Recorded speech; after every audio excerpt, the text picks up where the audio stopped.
Chapter 1. You are not weak, you are conditioned. Let's begin by clearing away the most damaging misunderstanding of all. The idea that doom scrolling happens because there is something wrong with you. There isn't. You are not weak, you are being trained. That's the key. Once this is understood, calmly and clearly, the feeling of struggle begins to dissolve. You stop fighting yourself. And when the fight ends, change becomes easy. Doom scrolling is not a personality trait. It is not a lack of intelligence. It is not a failure of discipline. It is a learned behavior, reinforced millions of times by systems designed to do exactly that. You are being trained. Let's look closely at how this training works. Instagram, TikTok, and X all rely on a simple but powerful design feature: infinite scroll. There is no endpoint, no final page, no natural moment where the brain can say, "I'm done." Psychologists have long known that humans rely on stopping cues to disengage from activities. A chapter ending, a TV episode finishing, a newspaper reaching its last page. When those cues disappear, the brain keeps going by default. TikTok's For You page is the most refined version of this. One video ends and the next begins instantly. You are never asked whether you want to continue. The decision is made for you. You are being trained, layered on top of infinite scroll as variable reward. Sometimes the content is dull, sometimes it is shocking, sometimes amusing, sometimes disturbing. You never know which is coming next. This uncertainty is not accidental. It mirrors the mechanics used in casinos. Decades of behavioral research, beginning with B.F. Skinner and confirmed by modern neuroscience, show that unpredictable rewards create the strongest and most persistent habits. Dopamine, the brain's learning chemical, spikes most powerfully not when a reward is received, but when it is anticipated. Brain imaging studies have demonstrated that anticipation keeps the reward system activated longer than satisfaction ever could. That's the key. You are not scrolling because you enjoy what you see. You are scrolling because your brain is waiting to see what comes next. And because the feed never ends, the waiting never ends.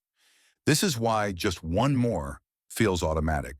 It isn't a conscious decision, it's a conditioned response. You are being trained. Now consider push notifications. Messages like, "You might have missed this," "New posts are waiting," or "Trending now" are carefully worded. They exploit a cognitive bias known as loss aversion. Research by Kahneman and Tversky showed that the human brain experiences potential loss more intensely than potential gain. The notification does not offer value, it suggests loss. Something might be happening without you. Something important might slip away. The nervous system reacts immediately. That's the key. Your brain treats missing information as a threat, even when that information has no practical relevance. This response evolved to keep humans alert to changes in their environment. Social platforms repeatedly trigger it. You are being trained to check, not because you want to, but because not checking feels uncomfortable. At this point, it should be clear why motivation fails. Motivation is emotional. It rises and falls. It assumes that if you care enough, you will simply stop. But conditioned behavior does not operate at the level of motivation. Research on habit formation shows that repeated actions shift from conscious decision-making areas of the brain to automatic systems. Once this happens, effort feels strangely ineffective. That's why trying harder often makes the problem feel worse. So let's frame this correctly. The problem is not that you want to scroll. The problem is that your brain has learned to scroll. You are being trained. And here is the good news. Anything learned can be unlearned. Once you understand the mechanism, the sense of deprivation disappears. You are not giving something up. You are stepping away from a system that has been quietly draining your attention. That's the key. Ask yourself a simple question. What does doom scrolling actually give you? Not what it promises, what it delivers. Does it calm your mind or keep it slightly tense? Does it leave you satisfied or oddly unfinished? Does it resolve uncertainty or multiply it? Answer honestly, and the illusion begins to fade. When a habit offers no real benefit, the desire to continue weakens naturally. No force required. Now let's move toward transformation. First, stop blaming yourself. Blame creates stress. Stress increases the urge to seek relief, and the fastest relief is often the very behavior you're trying to stop. This cycle is well documented in studies of compulsive behavior. Replace blame with understanding. When the urge appears, say quietly, "This is conditioning." That single thought restores choice. Second, remove endless access. You don't need heroic willpower, you need structure. Decide when you will use social media. Decide how long. Turn off non-essential notifications. Use timers if helpful. These are not signs of weakness. They are tools that return control to you. Research on self-regulation consistently shows that changing the environment is far more effective than relying on internal restraint. That's the key. Third, slow everything down. Fast scrolling fuels anticipation. Slow interaction dissolves it. If you open an app, read one post fully, then stop. Close the app deliberately. Studies on attention show that depth restores cognitive control. One complete interaction retrains the brain more effectively than many resisted urges. Fourth, observe the urge without reacting. When the impulse to scroll appears, pause briefly, notice it, name it. This process, known as effect labeling, has been shown to reduce emotional intensity by engaging regulatory regions of the brain. You are not fighting the urge. You are watching it pass. And it will pass, and that's the key. As this happens, something subtle but powerful shifts. You stop seeing yourself as someone who can't stop scrolling. You start seeing scrolling as a learned response that no longer serves you. And when a behavior no longer serves you, letting it go feels natural. You are being trained. Now you are training back. This chapter is not about quitting technology. It is about reclaiming attention ownership. Attention shapes emotion. Emotion shapes behavior. Behavior shapes the quality of your life. Once attention begins to return, calm follows. Focus strengthens. Choice reappears. You have now removed the biggest obstacle of all. The belief that you are weak. You are not weak. You are conditioned. And conditioning can be reversed gently and without struggle once it is understood. You have seen the training. Now it is time to look at what this training produces inside you over time. Because doom scrolling does not merely distract you, it creates a specific emotional state. Guard your heart, for everything you do flows from it. Proverbs 4:23. You've understood the conditioning. Now let's examine the result. Chapter 2, Anxiety is the Product. Let's remove another illusion, the idea that anxiety is an unfortunate side effect of modern media. It isn't. Anxiety is the product. Once you see this clearly, calmly, and without anger, a great deal of confusion disappears. You stop asking, "Why does this make me feel like this?" and start seeing the answer in plain sight. You are not consuming anxiety by accident. Anxiety is what keeps you engaged. That's the key. Platforms like X and Facebook are not designed primarily to inform you. They are designed to hold your attention for as long as possible. Every design decision flows from that single goal. Decades of research in psychology and behavioral economics show that high arousal emotions keep attention longer than neutral ones. Fear, anger, outrage, moral shock. These emotions narrow focus and reduce disengagement. Calm does the opposite. So calm is filtered out. This has been demonstrated repeatedly. Studies analyzing social media feeds have found that content triggering strong emotional reactions is promoted more aggressively by algorithms because it generates more comments, shares, and time on platform. The system learns quickly what keeps you scrolling. That's the key. On X, posts that provoke outrage rise faster. On Facebook, emotionally charged headlines spread further. Nuanced or reassuring content rarely travels as far. Not because of ideology, but because of engagement metrics. Fear holds attention. Anger sustains it. You are not seeing a balanced picture of reality. You are seeing a picture optimized for arousal. You are being trained. Now add the role of breaking news, red banners, flashing alerts, urgent language, developing story, just in. These signals are powerful. They activate the brain's threat detection system instantly. Neuroscience research shows that the amygdala responds rapidly to cues of urgency and danger, even before conscious reasoning engages. This response evolved to protect us from immediate threats. But when it is triggered repeatedly without resolution, the nervous system never returns to baseline. That's the key. Most breaking news requires no action from you. There is nothing you can do in response. Yet your body reacts as if something must be done. Heart rate increases, attention narrows, muscles tense, and then the next alert appears. Over time, this creates a state of chronic vigilance. Psychologists call this sustained threat activation. It is strongly associated with anxiety, irritability, and difficulty concentrating. You're not imagining this. Studies link frequent exposure to alarming news with increased anxiety and stress symptoms, even when individuals feel they are just staying informed. You are being trained. Notice something important here. If the goal were to inform you, urgency would end once the facts were delivered. But urgency never ends. The banner disappears, only to be replaced by another. Because resolution reduces engagement. Anxiety keeps you watching. That's the key. This is why the feeling never quite settles. You scroll to understand. You scroll to feel prepared. You scroll to reduce uncertainty. But the system feeds uncertainty back to you. So you scroll again. This creates a powerful misunderstanding. You begin to believe that anxiety is coming from the world itself. But much of it is coming from how information is delivered to you. You are not reacting to reality. You are reacting to a presentation of reality optimized for arousal. You are being trained. Now let's remove another illusion. The idea that consuming more anxious content makes you safer or more responsible. Research on risk perception shows the opposite.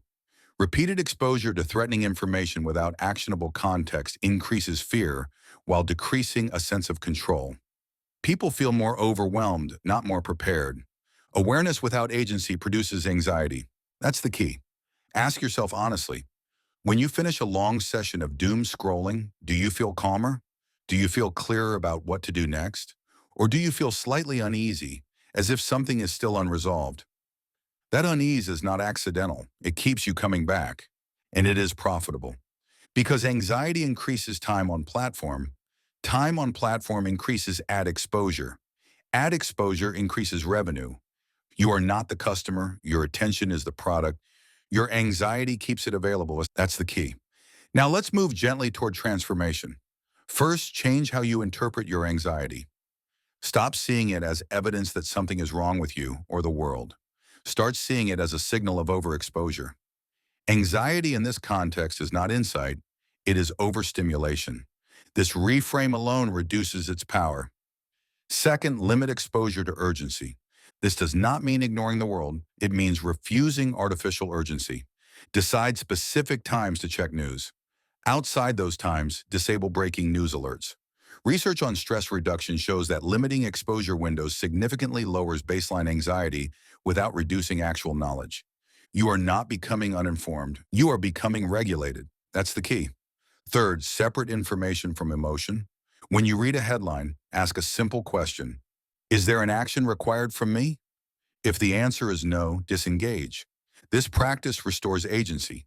It teaches the brain that not every threat cue demands attention. Over time, the nervous system calms. Fourth, slow your intake. Rapid consumption amplifies emotional response. Slow reading reduces it. Studies on cognitive processing show that slowing information intake allows the prefrontal cortex to regulate emotional reactions more effectively. Read fewer stories. Read them fully, then stop.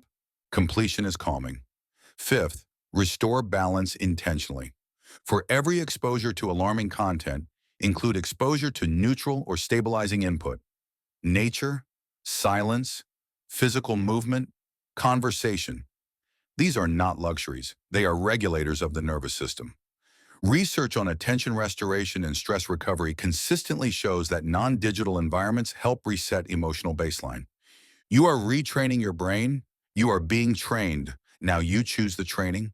As this happens, something subtle changes. The constant edge of tension softens. The urge to check weakens. The sense that you must stay alert all the time begins to fade. Not because the world is suddenly safe, but because your nervous system is no longer being artificially alarmed. This chapter is not about denying reality. It is about seeing reality clearly without distortion. Anxiety is not evidence of awareness. It is evidence of prolonged arousal without resolution. And once you understand that, anxiety loses its authority. You stop asking, what if I miss something? And start asking, What is this doing to my mind? That's the key. You now understand that anxiety is not an accident of the feed. It is a feature, and features can be disabled. You have learned to see the product for what it is. Next, we must look at what this constant arousal does to your brain's ability to focus, think deeply, and stay present. Because anxiety is not the final cost, it is only the beginning. An anxious heart weighs a person down, but a kind word cheers them up. Proverbs 12:25. You've seen what is being sold. Now let's examine what it quietly takes from you. Chapter 3. Your brain was not built for infinite threats. Your brain is extraordinary, but it is not unlimited. It was designed for a very specific environment, one where danger appeared rarely, clearly, and then resolved. A rustle in the bushes, a rival tribe on the horizon, a sudden storm. The threat appeared, your body mobilized, you acted or escaped, and then your nervous system stood down. That cycle mattered. Activation followed by resolution. Now consider what happens when you open Reddit, X, or a news app. In 5 minutes, you can encounter a war headline, a market crash prediction, a public shaming scandal, a climate catastrophe clip, a violent crime report, and a post warning that everything is getting worse and no one is in control. None of these threats require immediate action from you. None can be resolved by your body, yet each one triggers the same ancient alarm system. This is not information. This is neurological overload. The amygdala, your brain's threat detector, does not understand context, geography, or probability. It responds to emotional intensity. Every alarming headline, every urgent tone, every angry post activates it as if the danger were local and immediate. Research in neuroscience and stress physiology shows that repeated amygdala activation without resolution leads to chronic stress, attentional narrowing, and impaired executive function. In simple terms, your brain stays on edge and loses its ability to think clearly. This is why doom scrolling feels compulsive but leaves you exhausted. Your nervous system is running drills it was never meant to run. On platforms like X and Reddit, the architecture makes this worse. Content is ranked not by relevance to your life, but by engagement. And engagement is driven by threat. Posts that provoke fear, outrage, or moral alarm spread faster, receive more interaction, and are surfaced more often. Studies on emotional contagion and online virality consistently show that high arousal negative content travels farther and faster than neutral or positive information. So the feed fills with danger signals. Not because the world suddenly became more dangerous, but because your attention became more valuable. Your brain does not know this. It only knows that it is being asked to stay vigilant without rest. The result is what psychologists call sustained stress activation. Cortisol remains elevated. Attention becomes fragmented. The mind narrows its focus to scanning for more danger, even while hoping for relief. This is why you feel compelled to keep scrolling. The brain believes the next update might finally bring resolution. It never does. And this is where the misunderstanding begins. You might think your anxiety is caused by the content itself, the news, the opinions, the events. But research on stress exposure shows something subtler. It is not the presence of threat that damages the nervous system. It is the absence of recovery. A threat with no action and no ending becomes a loop. Doom scrolling is a loop. Your brain keeps asking, is it safe yet? The feed keeps answering, not yet. Keep looking. This is not because you are weak. It is because your brain is loyal to survival. Once you see this, something important changes. You stop arguing with yourself. You stop trying to use willpower to scroll less. Willpower was never designed to overpower a biological alarm system. Instead, you begin to remove the conditions that keep the alarm ringing. Transformation starts here. The first instruction is simple and non-negotiable. Stop treating all information as equally urgent. Your brain cannot distinguish between a threat that requires action and a threat that is merely interesting. You must make that distinction for it. This means eliminating feeds that present unrelated crises back to back, not limiting them, not managing them, removing them from your default access points. No infinite news feeds on your phone. No social platforms as the first or last activity of your day. Research on attentional recovery shows that even short breaks from threat exposure allow the nervous system to recalibrate. The second instruction is to reintroduce endings. Your brain needs completion signals. Replace infinite scroll with finite containers. If you consume news, do it at a fixed time, from a fixed source, for a fixed duration. When the container ends, you stop. This restores the activation resolution cycle your nervous system expects. The third instruction is physical grounding. Chronic threat exposure disconnects you from the body. Studies on stress regulation consistently show that movement, breath control, and sensory engagement reduce amygdala reactivity. A walk without headphones, slow breathing with extended exhales, feeling your feet on the ground. These are not relaxation techniques. They are signals to your brain that the danger has passed. And finally, you must stop confusing awareness with preparedness. Knowing about every crisis does not make you safer. It makes you tense. Preparedness comes from clarity, not constant vigilance. The brain performs best when it knows when to rest. Repeat this until it settles.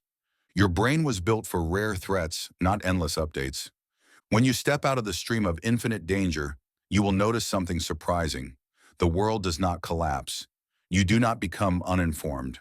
What returns first is not happiness, but space, mental space. Attention widens. Thoughts slow down. You begin to choose what matters instead of reacting to everything. This is not avoidance. This is neurological sanity. And now you are ready for the next step. You have seen how platforms hijack your threat system.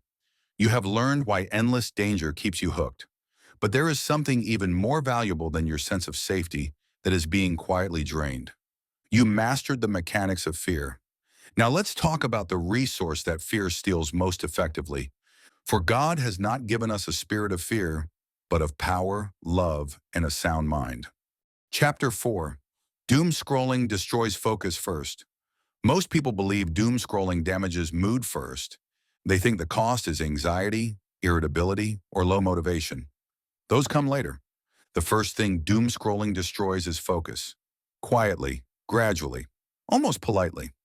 You do not wake up one day unable to concentrate. Instead, you notice small changes. Reading feels heavier. Prayer feels scattered. Conversations drift. You reach for your phone without deciding to. You start tasks and abandon them without knowing why. This is not a personality flaw, it is training. Platforms like TikTok and Instagram Reels are built on rapid novelty cycling. Every few seconds, the content changes. New face, new sound, new emotion, new topic. The brain never settles. It is rewarded for switching, not staying. Neuroscience research on attention shows that the brain adapts to the demands placed upon it. What you practice, it strengthens. When attention is repeatedly pulled in short bursts, the brain optimizes for scanning and sampling, not sustaining. Working memory, the system that holds information in mind long enough to think, reason, or pray, weakens under constant interruption. This has been demonstrated in multiple studies on task switching and cognitive load. In simple terms, the brain becomes good at starting and bad at staying. This is why reading a few paragraphs now feels harder than scrolling for 40 minutes. Scrolling does not require focus. It rewards distraction. Reading demands continuity. Prayer demands stillness. Deep work demands friction. Your brain has been trained away from friction. Doom scrolling adds another layer. Not only does the content change rapidly, it is emotionally charged. Threat-based information spikes arousal. High arousal narrows attention. This is useful when danger is real and immediate. It is disastrous when danger is abstract and endless. The brain stays alert but shallow, awake but unfocused. This is why you may feel busy all day and accomplish very little. Your attention is fragmented before you even choose how to use it. And here is the crucial reframing.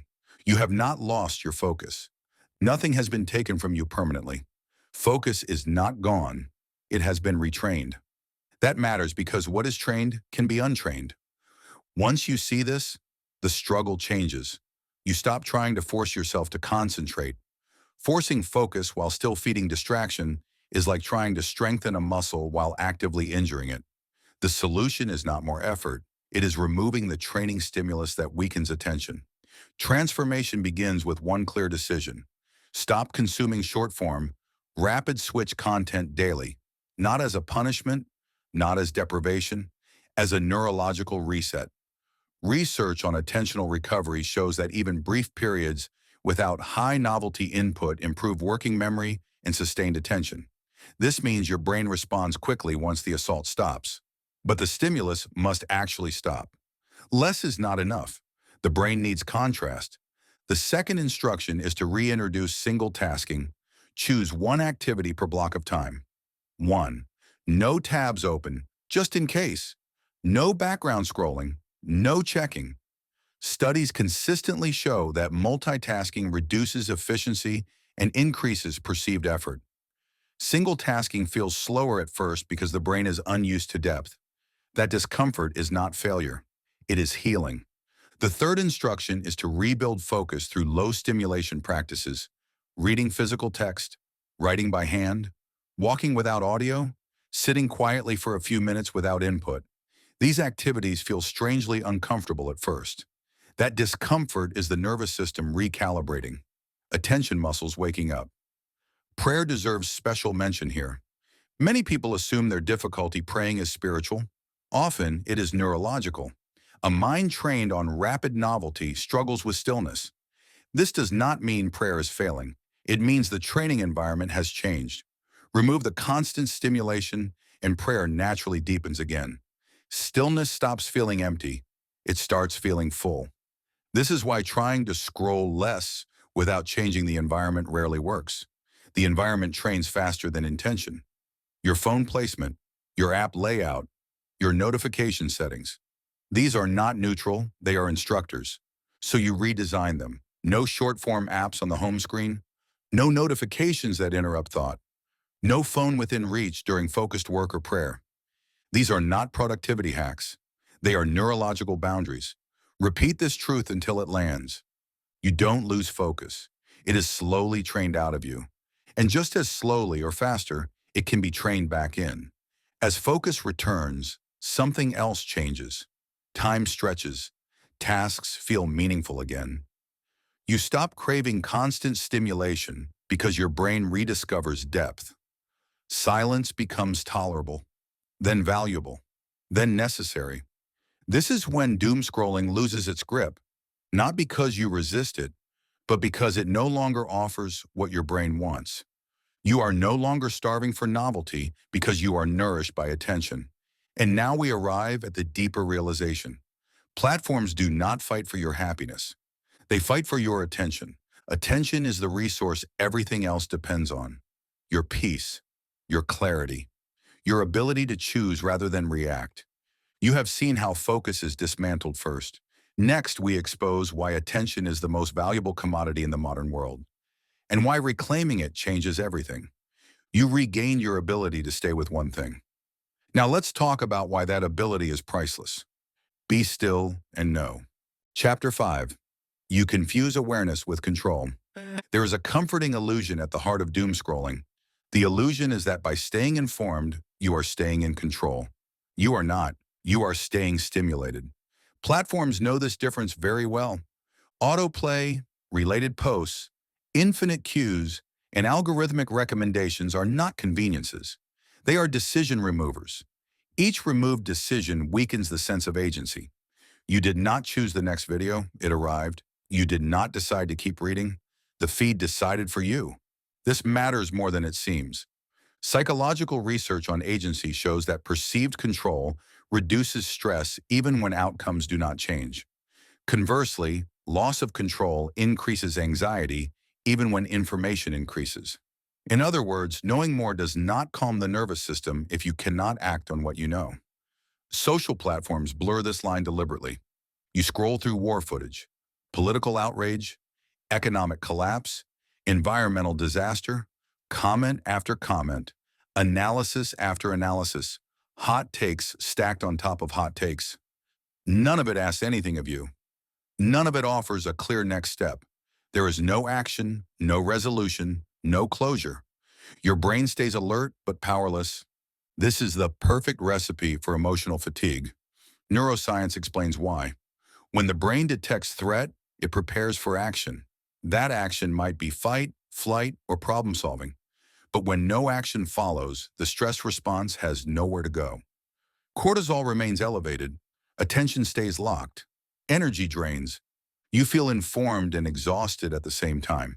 This is not accidental. Platforms are optimized for time on platform, not outcome. Awareness without control keeps you engaged longer than solutions ever would. A solved problem ends a session. An unsolved one extends it. So the feed offers commentary instead of clarity, reaction instead of resolution, endless perspective instead of decisive action. Repeat this until it lands. If the feed offers no action, it offers no control.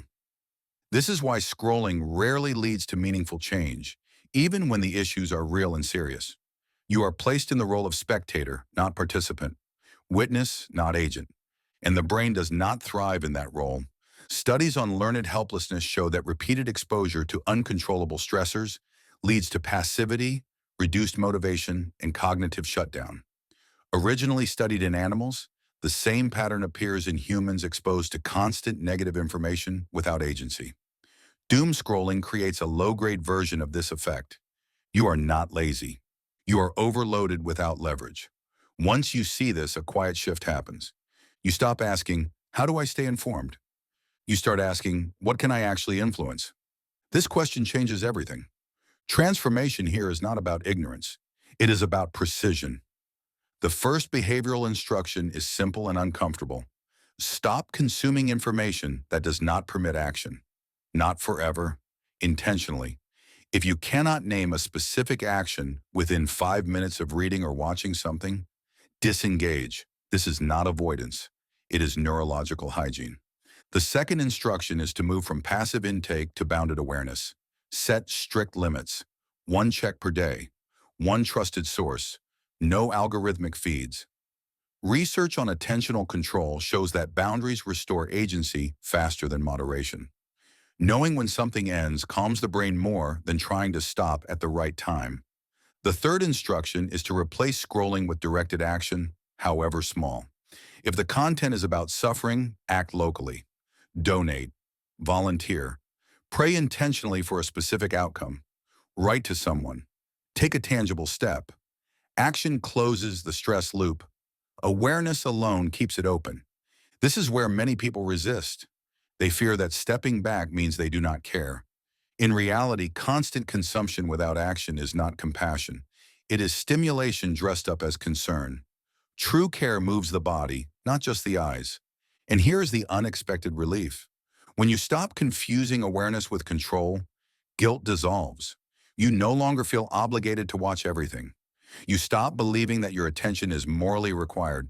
Attention becomes a tool again, not a tax. You choose what enters your mind. This restores something deeper than calm. It restores dignity, because agency is dignity. Platforms work very hard to blur this. Autoplay removes the pause where choice lives. Cues remove the moment where you ask, do I want this? When those moments disappear, so does control. So you put them back. Disable autoplay. Turn off related content. End sessions deliberately. These are not technical tweaks. They are psychological declarations. I decide when this ends. At first, this feels strange. The urge to keep going appears. That urge is not desire. It is momentum. Momentum fades quickly when you stop feeding it, and something else emerges. Silence. At first, silence feels empty. Then it feels honest. You begin to notice your own thoughts again instead of borrowing everyone else's. The nervous system downshifts. Attention softens. You are no longer bracing for the next update. This is when clarity returns. You stop reacting. You start choosing. And now the larger pattern becomes visible. Doom scrolling is not just about anxiety or distraction. It is about surrendering control while believing you are exercising it. Once you see this illusion clearly, it collapses. You cannot unsee it. You stop consuming to feel responsible. You start acting where responsibility is real. This is the turning point. Because once control is restored, something else becomes obvious. Your attention is not infinite. It is scarce.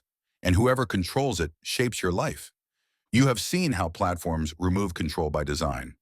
Next, we expose what they are really competing for and why reclaiming it is the most important decision you will make. You stop mistaking awareness for power. Now let's talk about what your attention is actually worth. Where your treasure is, there your heart will be also. Chapter 6. The feed trains emotional reactivity. Open any major platform and watch what rises to the top. Not the calm explanation, not the careful nuance, not the measured pause. What spreads is the sharp response, the sarcastic reply, the outrage quote, the emotional spike. This is not a moral failure. It is a training environment. Comment sections on X, Instagram, and Facebook are not neutral discussion spaces. They are feedback machines.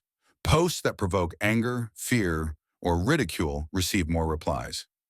More replies trigger more visibility. More visibility delivers more social reward. The system does not ask whether a reaction is wise. It only measures whether it is fast and intense. That is the key. Behavioral psychology has known this for decades. Behaviors that are rewarded are repeated. Behaviors that are ignored fade. When emotional reactivity is rewarded with likes, replies, and amplification, it becomes the default response. You are being trained. Neuroscience explains how this happens. Emotional arousal activates the amygdala and related limbic circuits. These systems evolve to respond quickly, not thoughtfully. When they fire, the prefrontal cortex, the region responsible for reflection, impulse control, and long-term planning, temporarily steps back. This is useful when avoiding danger. It is destructive when forming opinions. Platforms shorten the gap between stimulus and response. Notifications arrive instantly. Comment boxes sit directly below provocative content. There is no friction, no pause, no invitation to reflect.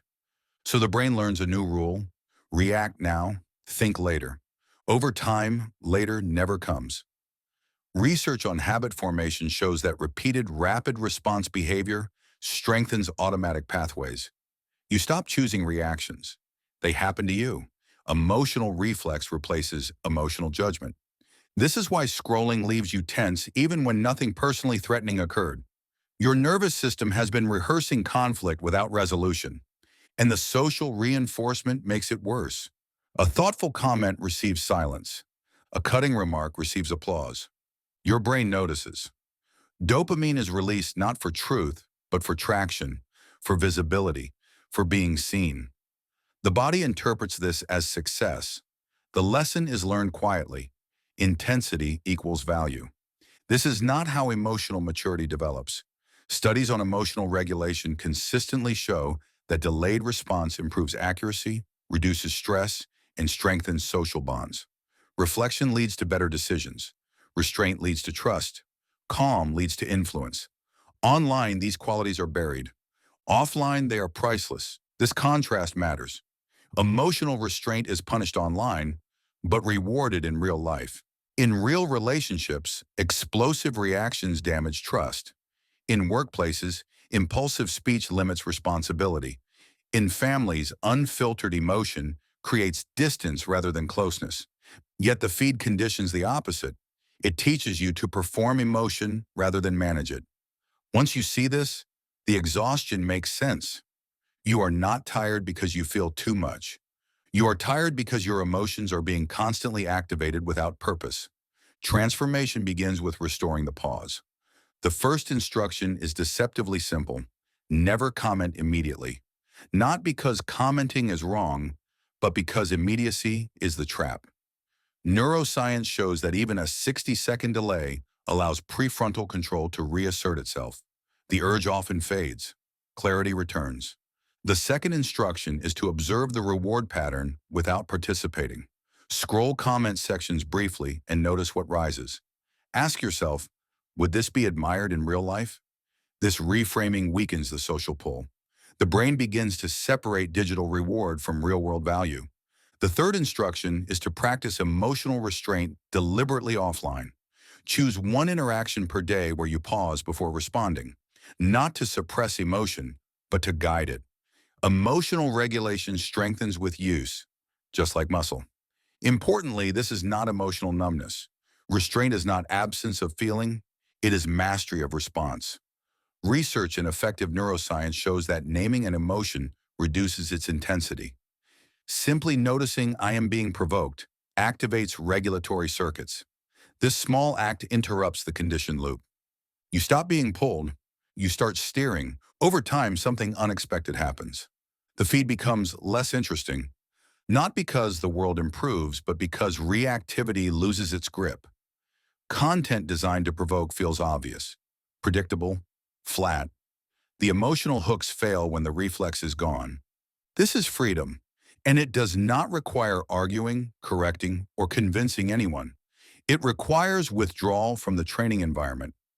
Silence in this context is not weakness.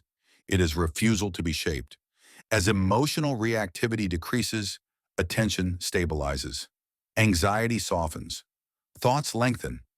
You become capable of holding complexity again without tension.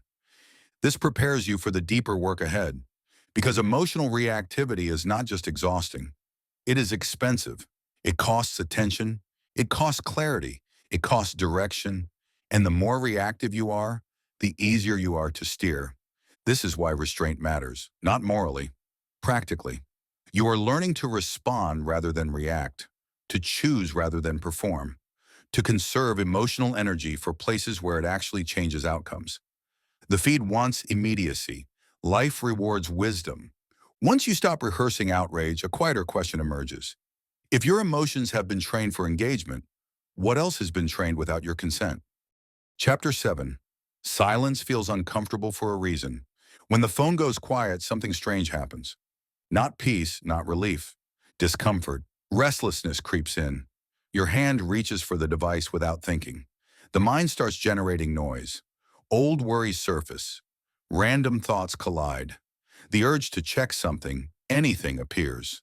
Most people interpret this as proof that silence is bad. It isn't. It is proof that stimulation has been constant. What you are feeling is not boredom. It is withdrawal.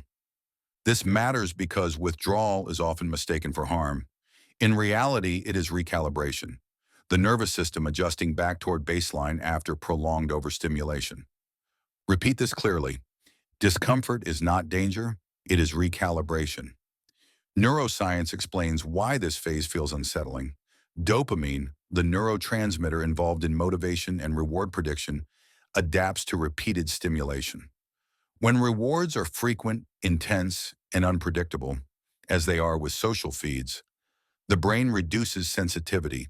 This is called downregulation. In simple terms, the volume knob turns down.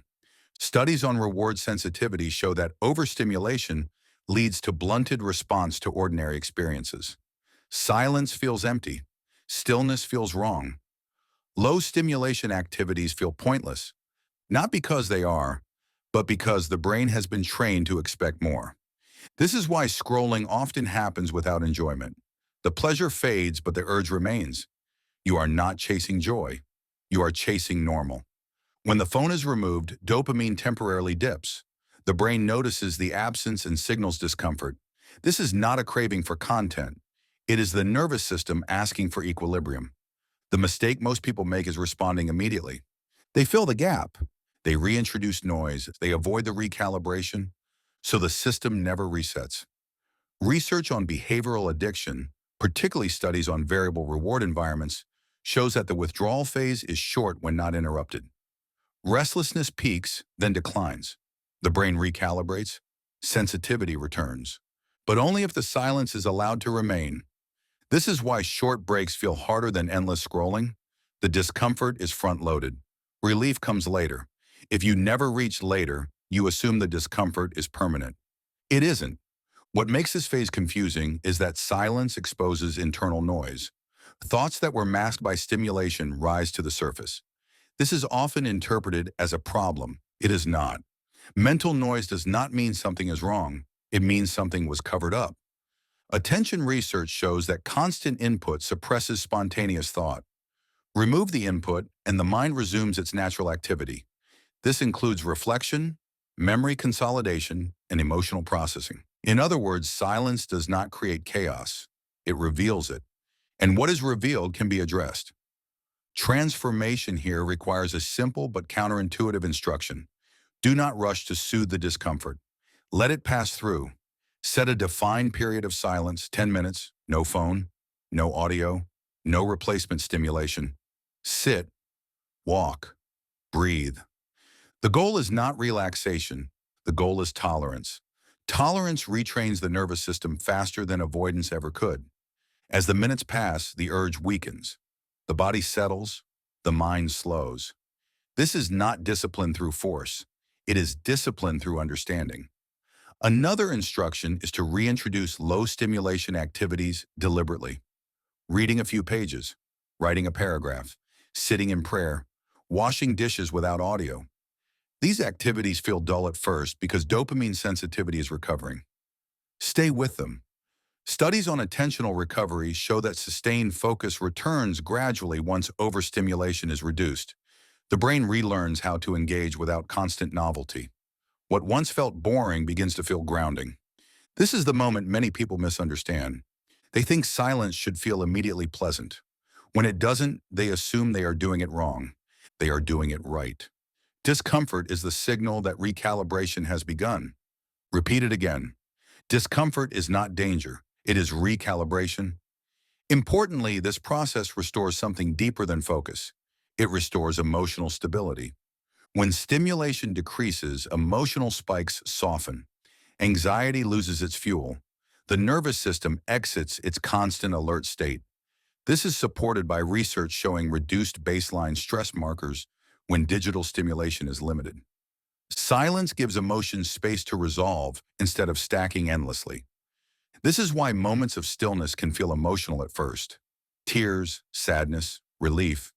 These are not failures. They are completions. Emotions finally reaching an endpoint instead of being interrupted. And here is the quiet benefit few people mention. As silence becomes tolerable, it becomes desirable.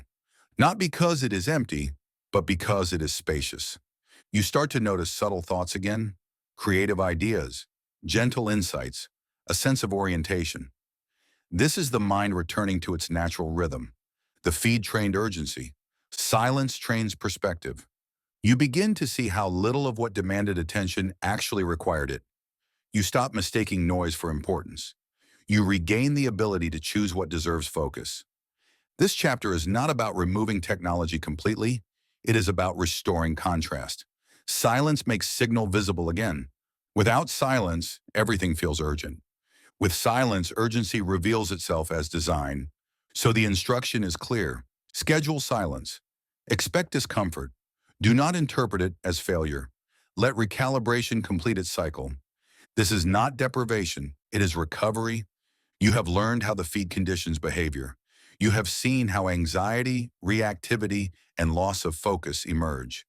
Now you are experiencing what happens when the system is allowed to reset.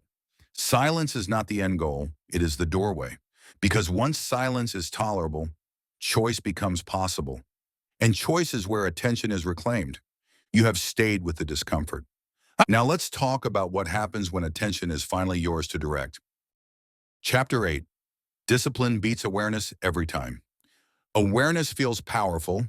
Once you understand how the feed works, once you see the tricks, once you recognize the conditioning, it feels like the problem should be solved. You know what is happening. You can name it, you can explain it to others, and yet the scrolling often continues. This is where many intelligent, self-aware people get stuck. They assume awareness is enough. It isn't. Platforms are not designed to be defeated by insight. They are designed to bypass it. Autoplay removes the decision to continue. Infinite scroll removes the signal to stop. Swipe feeds remove commitment. Notifications remove timing. Algorithmic resurfacing removes memory. Each of these features strips away friction. And friction is what awareness needs in order to function. Behavioral science is clear on this point. Habits do not change because of insight. They change because of structure. Studies on self-control repeatedly show that environments, not intentions, predict behavior. When friction is low, even strong motivation fails. When friction is high, behavior changes effortlessly. This is not a weakness. It is how the brain works. The prefrontal cortex, the part responsible for planning and restraint, tires quickly. The habit system does not. Platforms know this. They remove every obstacle so habits can run uninterrupted. So awareness ends up watching the habit instead of stopping it. This is why people say, I know I shouldn't be scrolling, while scrolling. Knowing is not deciding. Deciding is not structuring. Discipline begins where awareness ends. And discipline does not mean force, it means design. The first transformation is understanding that you cannot rely on willpower inside a frictionless system. Willpower is a limited resource. Design is not, so you change the system. The most effective containment strategy is scheduled use, not vague limits, specific windows, 1 or 2 defined times per day. Outside those windows, platforms are inaccessible. Research on implementation intentions shows that when behavior is tied to time and place, compliance increases dramatically.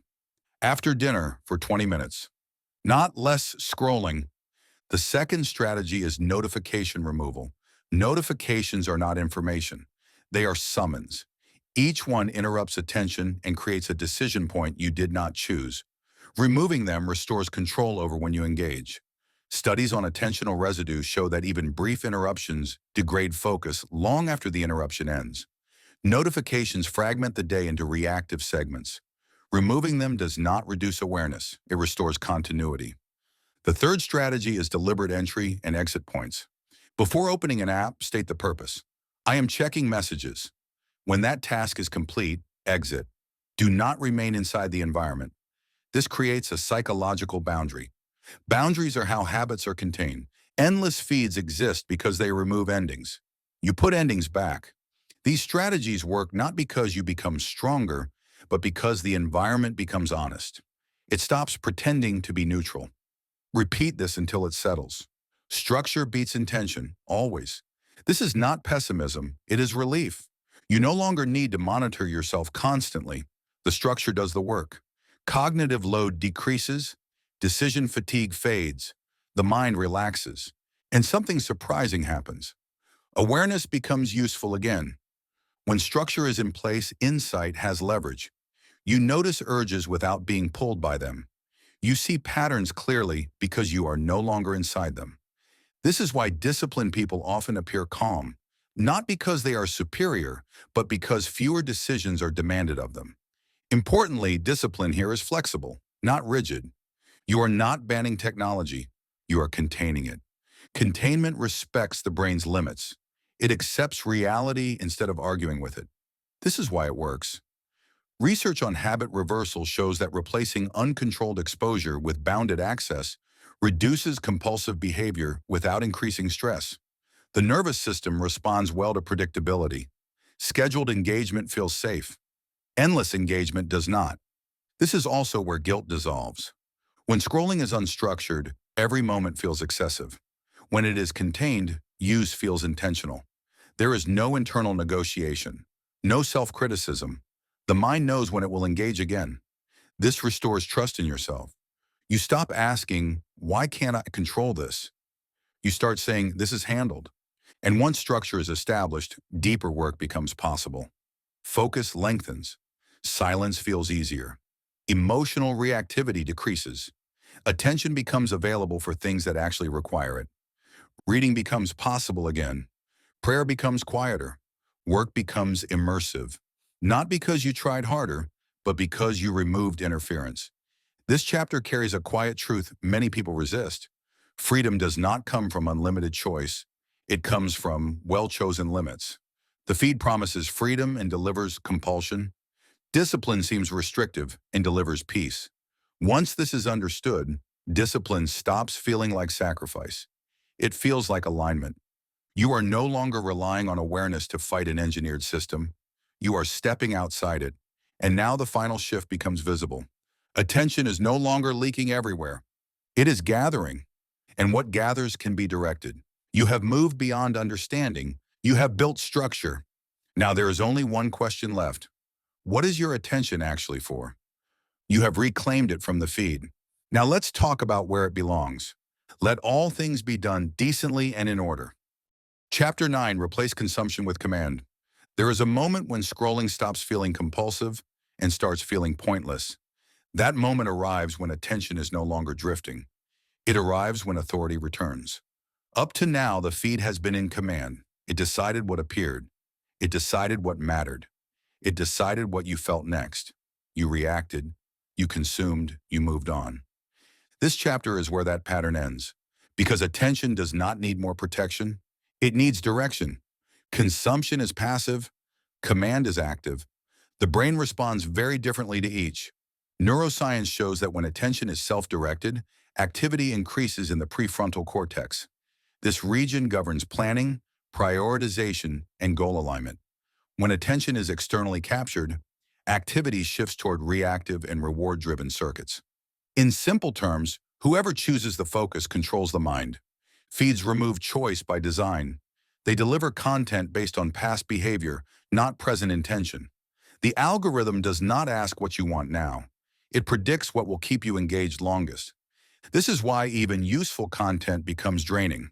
You did not request it. It arrived uninvited. Authority was never transferred back to you. So we reverse the flow. The first tool is what we will call the action filter. It is simple, and it is decisive. If a post, headline, or video demands no real-world action, it deserves no continued attention. Read that again. This is not indifference, it is precision. The brain evolved to process information in order to act. When information does not lead to action, it accumulates as unresolved tension. Studies on cognitive load show that unresolved inputs consume mental bandwidth long after exposure ends. That is why endless commentary feels heavy. Nothing closes the loop. The action filter closes it immediately. As you encounter content, ask one question. What am I expected to do with this? If the answer is nothing, stop. No debate, no justification, no lingering. This single filter eliminates the majority of doom scrolling instantly. Because most feeds are not built around action. They are built around reaction. The second transformation is intentional entry. Stop opening platforms to see what's there. That phrase alone signals surrender. Instead, enter with purpose. Search directly. Look for specific information. Complete the task. Leave. Research on goal-directed behavior shows that when tasks are defined before engagement, session length drops dramatically and satisfaction increases. The brain relaxes when it knows why it is acting. Scrolling has no why. Searching does. This is why search engines feel calmer than feeds. They respond. Feeds provoke. So you flip the relationship. You stop waiting to be shown. You start asking. This weakens algorithmic control immediately. Algorithms depend on passive input. When you bypass the feed, the prediction engine loses leverage. You are no longer being shaped moment by moment. The third instruction is to schedule action after exposure. If you do engage with heavy topics, news, crises, social issues, pair exposure with a defined action window. 10 minutes to act, write, donate, organize, pray deliberately, do something embodied. This satisfies the brain's threat response circuitry. Stress research shows that action, even symbolic action, reduces physiological arousal. The nervous system needs completion. Awareness without action keeps the stress response open. Action closes it. Repeat this clearly. Attention follows authority. Decide first. When you decide first, the feed loses its power to surprise you. Content becomes optional. You are no longer captured by urgency because urgency is evaluated, not absorbed. This changes your internal posture. You stop leaning forward mentally. You start standing upright. There is also a subtle emotional shift. Guilt disappears. You no longer feel responsible for knowing everything. You feel responsible for what you choose to engage with. Responsibility becomes manageable again. This restores confidence. You begin trusting your own judgment more than the feed's priorities. You realize that most information competing for attention has no bearing on your actual responsibilities, relationships, or values. That realization is liberating. You are not here to witness everything. You are here to steward something specific. As command replaces consumption, attention becomes quieter but stronger. You are less stimulated but more focused, less informed about noise but more aligned with purpose. This is not narrowing your world, it is clarifying it. Research on attentional control shows that reduced information intake increases depth of processing. You think better, not less. You remember more, not less. The mind prefers depth to volume. And now something important becomes possible. You can choose what deserves your best attention, not what demands it, not what shouts, what matters. This is where values re-enter the picture naturally, not imposed, revealed. When attention is no longer scattered, priorities surface on their own. You notice what nourishes rather than agitates, what builds rather than drains, what aligns rather than fragments. This is command. It does not require constant vigilance. It requires a single decision repeated consistently. I decide first, then I engage. Once this is established, the feed no longer feels dangerous. It feels small, contained, manageable. You have replaced unconscious consumption with conscious command. Now only one chapter remains. You have learned how attention is captured, how it is distorted, how it is reclaimed. The final step is understanding what attention ultimately shapes, because attention is not just a resource. It is a direction. You have taken back authority. And now let's talk about the life that authority is meant to build. As a man thinks in his heart, so is he.